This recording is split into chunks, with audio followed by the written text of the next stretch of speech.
What goes into a $30,000 paint job? Well, I say sometimes this airplane doesn't deserve to look as good as it does. We hide a lot of stuff.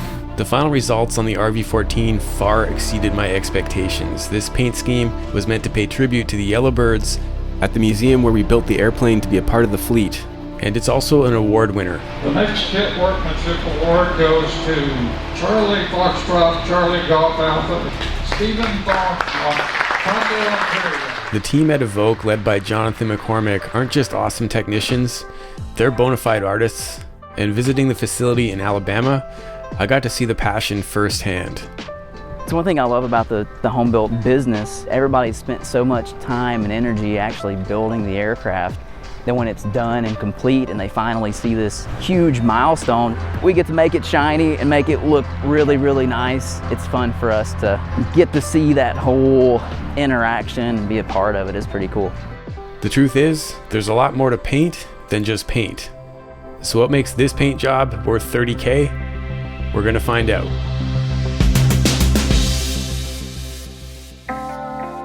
This is a view that I've become accustomed to. Warbird yellow wings floating over seas of clouds. But it wasn't always like that. No doubt there's something appealing to the look of raw, polished aluminum, but it's really hard to maintain, and I knew the RV-14 deserved a special and unique final paint job. So I flew to Alabama to see the best. And Lexington, Foxtrot, Charlie Golf Alpha, 7,700, descending 6,000. Foxtrot, Charlie Golf Alpha, Lexington approach, Lexington altimeter 3006.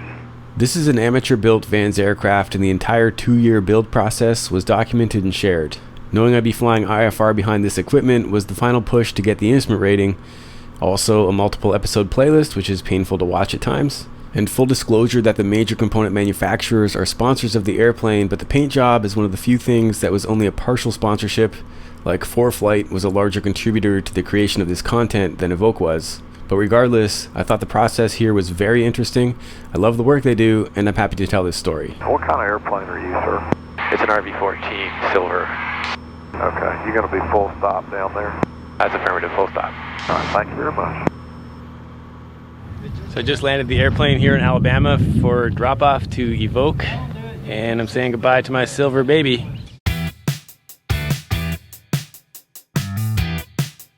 Upon arrival, it was immediately apparent to me how much quality and care went into each one of these projects. There was a lot going on here.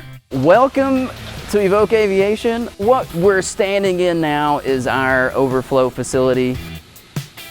We have a rule, we pretty much work on these things till they leave. We continue to find little things and just make them as perfect as we can before they leave. Every build has its own little caveats and things that we have to deal with as we're going.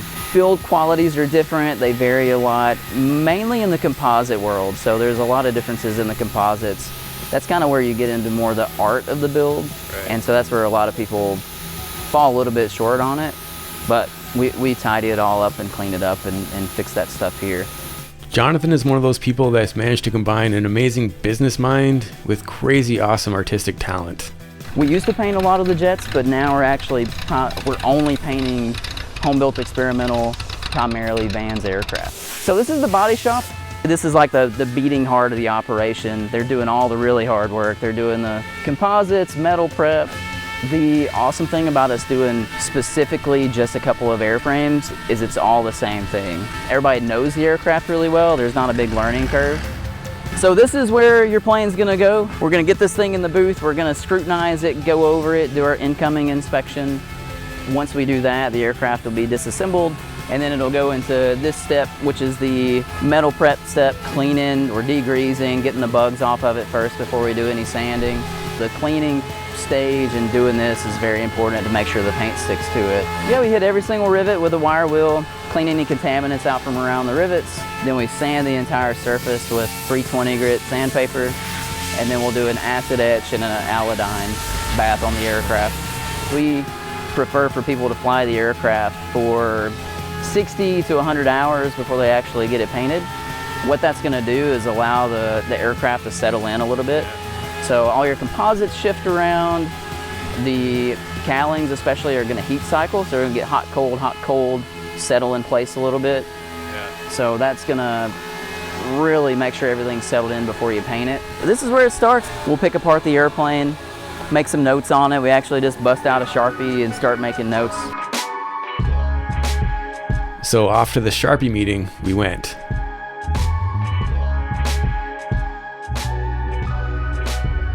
So yeah, just starting on the wingtip, where we kind of start is the composites are going to be where you're going to find some of the most variables. Here we look at things like, does the wingtip line up with the aileron? Basically, we'll just take out the Sharpie, the wet erase marker, and start making notes. So we're a little bit off square here, really easy fix. Of course, we won't do anything to the aileron. We'll do everything on the tip since it's all composite. So we just clean these gaps up, make sure they look nice. They actually don't look bad though. I'll be honest, you did a pretty good job. Yeah, I had a good team. It wasn't all me. Yeah. You know, right through here, it gets a little bit tight. I don't even know if you'll be able to see that really. We'll go down and even all that up because once it's painted, it will show up. Sheet metal looks good. I don't see anything on this wing that looks out of place. Then we always check for fuel leaks. So fuel leaks is one of the biggest things we've got to really pay attention to for paint.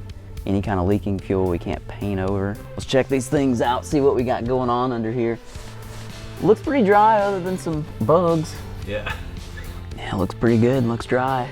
It didn't take long before we got to some of the bigger problems. Yeah, so we're missing a little bit of a corner piece there. It's got a little bit of a chip on the back. We'll fix it. Then we'll let somebody walk around the back of it at Oshkosh and do that again. Catch it with their pants pocket. So we'll flatten this out. We'll just take a little hammer dolly, smooth that out a little bit. So the flaps always have a little bit of play in them, which we want. Another thing we really look at too is this top edge of the flap. We'll actually put a little piece of protective tape under this back edge. Okay. And then so it'll slide, it'll cut down the friction. The metalwork looks good. I think I saw something up on the front.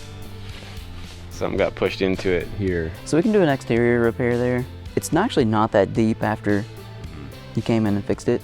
Yeah. It's got a little bit of a crown in the body world, so it's a little bit up. Just a little bit up, like right here. Yeah. But we can actually take that. It'll be gone. Nobody will know about it except for everybody that's watching this video. So it looks good. I'm not finding much to pick apart here. This one. So I don't know how salvageable that is. Yeah, we'll have to do a little surgery right there. That's gonna be a tough spot. We'll go inside of here, do a glass repair, glass it from the inside, and re-drill that. Yeah. So let's take a look at all this composite work. So you've got the gear legs, fairings, wheel pants. These are all kind of some of the pieces where a lot of the work goes into getting these faired out. You guys did a pretty good job. They're pretty close. We'll fill in some of these gaps and smooth it out. These are nice and tight, which is great for us because we'll just open this up a little bit, get the clearance where it needs to be, and then we'll build these up front to back so the pieces are really nice and flush and there's no kind of drag or anything on them. When you cut down all those small things across the airplane, you get like a 2 to 3 knot cruise speed increase. Yeah, it's not crazy, but yeah, that's something. The wheel pants get beat up. The poor wheel pants, they kind of take any kind of grass strip landings. Yeah, with that in mind, actually, I want to tweak the design slightly, just to have more black on the bottoms, so that if I have to rattle can it when it gets scraped, I won't be trying to do yellow and black. Rattle can? All right, I'll allow it. Just on the bottom of the wheel pants, though. I didn't expect Jonathan to implement that tweak immediately, but he took me into the design studio and showed me how it works. He'll go in there and make sure that all the stripes are nice and even. Yeah. Position our little signature series placard. We have people ask us, is it just a few clicks to get that done? I'm like, yeah, it's a few clicks. A few hundred clicks. Yeah, cool. There it is. It'll look just like it. Just like it, yeah. We finished up with the tail, finding lots of little imperfections, a lot of which I thought I was gonna have to live with, but Jonathan wasn't worried about them. If you're watching this video, they're probably gonna be checking everything later and be like, oh, I see it, or I don't see it. So I better be careful what I say, you'll never notice. Something happened there. Nothing 500 or 600 hours of labor can't fix. Do you need to say any final goodbyes or anything? So with that, we left the RV-14 behind and continued the tour. So this is the paint booth, 4 20 by 60 bays. We separate these as we need to. We cut all these stencils in-house. We used to lay all this out by hand. Now we're using actual paint stencils it's hard to beat the computer. You know, it gets the perfect lines every time. So yeah, that really impressed me, how much they're applying computer tech to not just designing, but to actually applying these paint jobs. Gonna be paint, not vinyl? It'll all be paint. Wow. So if you've seen some of our other more complicated paint schemes, we'll do airbrushed carbon fiber. You know, it takes us 4 hours per square foot. You have to be a little bit insane to do it, to be honest. It's part of staying out ahead of everybody. You gotta push the envelope.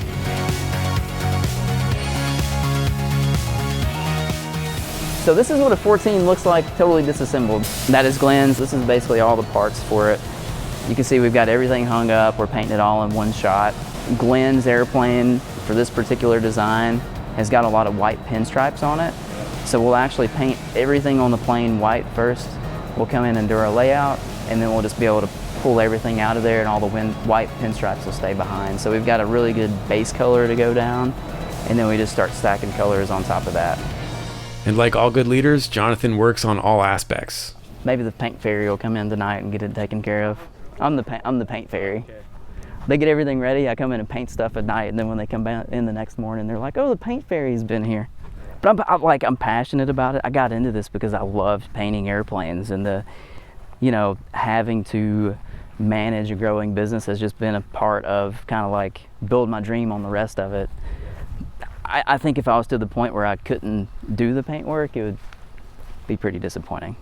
The final stop of the day was to visit the color workshop, where we'd be looking at making some specific choices.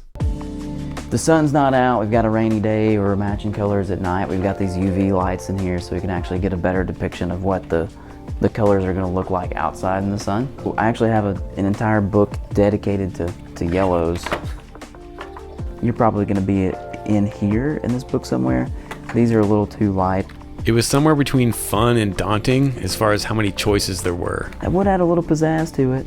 So one thing that I tell people, and yours is not gonna be as affected by this, but a lot of times under these direct lights, you'll get a color that'll look really bright and shiny, but you'll have that like on the sides of the aircraft.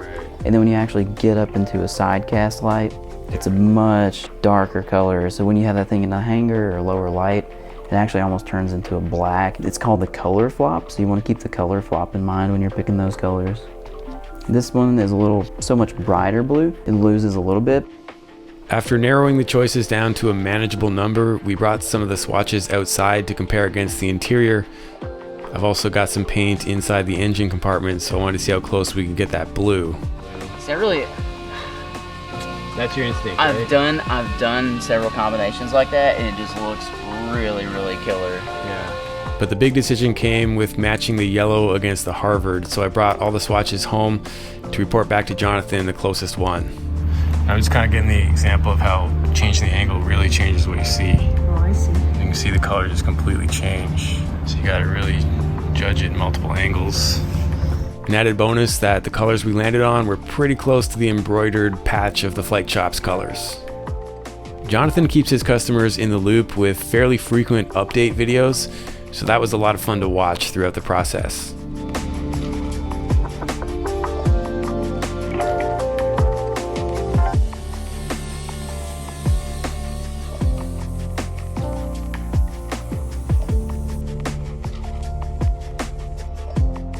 But after a few months, Jonathan stopped sending update videos because he wants you to see your airplane in person for the big reveal.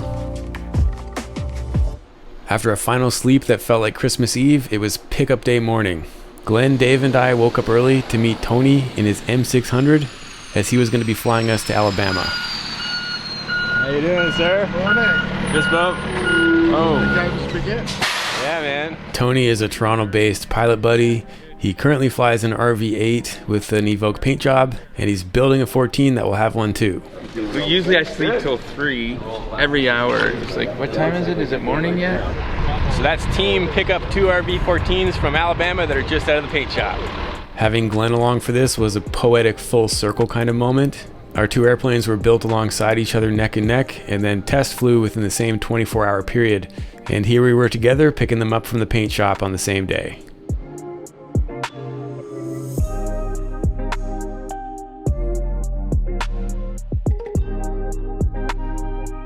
Thank you. How's it going, man? Good. Good to see you. Right on, man. How you doing? I'm Dave. Dave, Jonathan, nice to meet you. Are you guys ready for the big reveal? I got a camera rolling. I'm ready. All right. That is beautiful. She's beautiful, Jonathan and team. Wow. Check it out, soak it in. Incredible.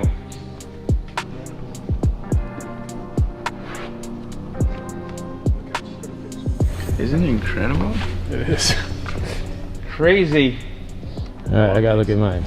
Yeah, that is pretty freaking amazing. Yeah, I like that they made the vents just disappear into the black. Yeah, that is cool. Wheel pants, The way they just blend. wash interference there. I like it. Yeah, that's nice. Is this the wingtip that was smashed? Because you guys made it disappear. I can't remember. So yeah, as promised, Jonathan made that disappear. I thought I was gonna have to live with some level of recognizable damage there, but it's gone. Yeah, this is a great idea to have that reveal when it's parked. Yeah. And then it disappears in flight. Awesome. There's a film underneath the trailing edge of the wing. Oh, that's even nicer. Yeah. It's like hidden that way. So it'll rub a little bit if it gets dirty, you know.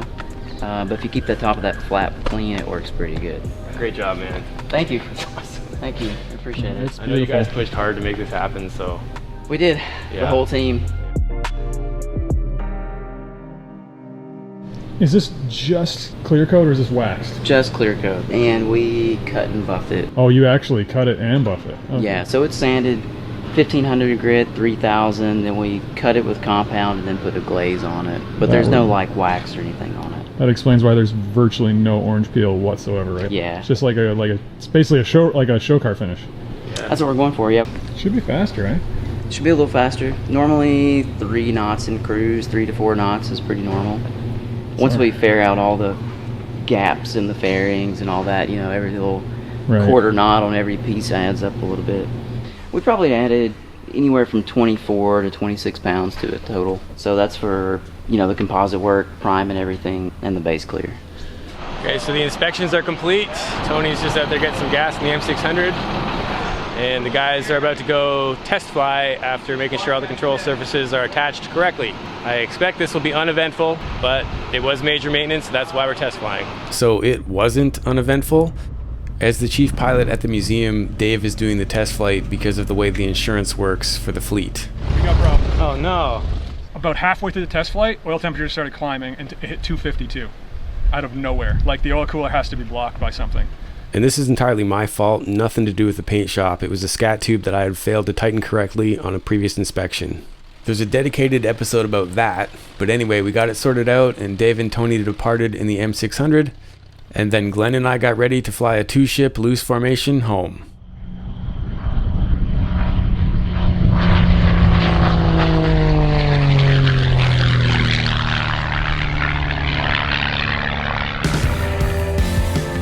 Central Kentucky traffic, RV-14 Lima Golf Whiskey is departing runway 18, will be a left turn out to the north.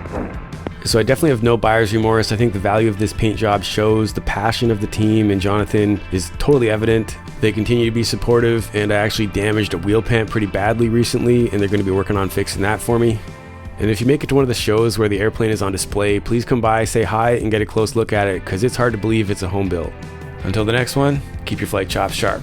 Well, congrats, that's a nice color. Gonna get a lot of compliments. Thanks, man. Yeah, we're excited heading to AirVenture with it next. Yeah, it's supposed to be basically an honorary yellow bird, so it's not pretending to be one, but, you know, fits in with the fleet with some modern flair. Yeah, it's a very nice tribute. I can see what you're saying.